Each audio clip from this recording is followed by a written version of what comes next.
ba start, walang grip. So, timing lang kayo. Kuha kayo ng isang siyempre, kuha din siya. Nakuha niya, kuha ka ng collar. Tapos, para yun yung paa nyo. Tapos itong tapos na to, papatay nyo sa hips niya. So hindi siya pagpapasak, hindi siya forward lang. Isa ka forward. Hindi hila ka. Yes, hila ka. Mag-ano ka. Kumari siya. Hindi mo mawawala yung ano nyo. So para maging successful yung ano, yung full guard nyo is pagkatapak nyo, punta kayo sa side na to. Medyo nag-turn.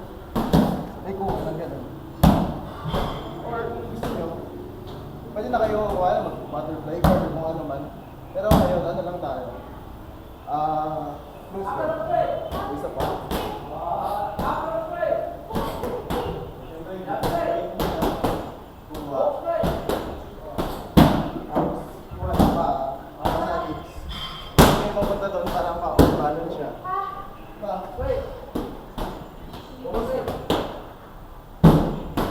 Sapa. Kuha ng grip. Collar.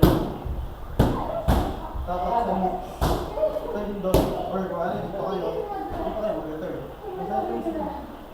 Hindi nyo makakita. Gusto nyo palikutan nyo. Gusto dito. Close guard. So,